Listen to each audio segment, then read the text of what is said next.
It seems like things are getting a bit pissy and testy with his buddy there, John Cooper, who I don't know if was the biggest fan about Lalonde sharing, some state secrets, if you want to call it that. But from the best of my knowledge, he didn't sign any non-disclosures. But what do you make of that whole situation with John Cooper, Derek Lalonde, and him talking about Vasilevsky on Hockey Night in Canada?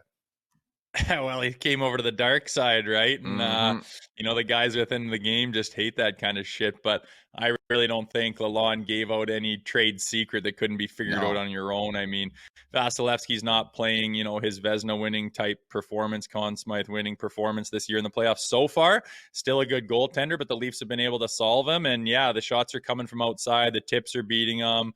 There's talk about his blocker side being kind of his weakness, if you want to call it that. But at the end of the day, that's for people behind a computer like us who want to break it down. And I don't think there's much of that going on in the locker room.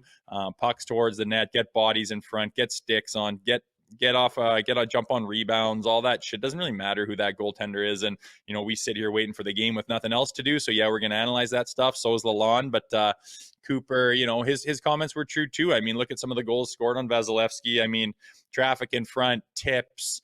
You're not a whole lot of guys that can do much about that. Either the tip goes where your body is, or it's not. You can't really react to those too much. So maybe positioning, whatever. I mean, yeah, Lalonde's over on the dark side of the media now, and Cooper didn't like it, but who gives a rip? Really, the Leafs just need to keep doing what they're doing.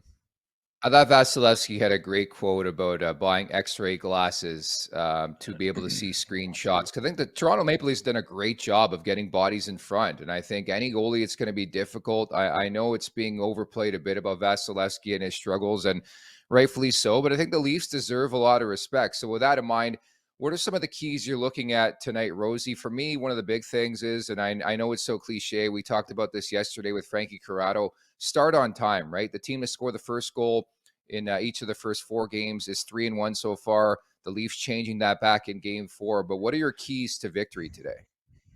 Yeah, that's the biggest thing. Like, what team's going to show up? And we've talked, it's kind of a Jekyll and Hyde situation with these Maple Leafs. And to be honest, for the position that they're in, they haven't been playing good enough. You can't continue to get absolutely peppered, have your ozone time negligible compared to your D zone time. Your puck possession time is, I haven't even looked at these numbers, but it's just the eye test watching the game. It's just the ice Yeah. is tilted. And while they're doing a pretty good job defensively and they're not getting absolutely peppered, they don't have enough jam, especially to start the games. And you want to start with the momentum. You want to start in control. You want to get the puck in their zone and control it down there, get some shots, get some chances. And of course, you want to get that first goal. So, I mean, their start is absolutely huge. And to be honest with you, the last few games, they haven't done well with that. So again, you got to figure out what that game two start was and bring that mentality to it. Forget about what type of game it is. Forget that it's an elimination game. Forget the extra, electricity in the air, because everyone in Toronto knows that you could win a series there. And, that hasn't served them well very much in the past. So you just got to stick to your routine, get those pucks to the net, get traffic in front of Vasilevsky, and just work your absolute nuts off. It's an elimination game. It's not going to be easy to win.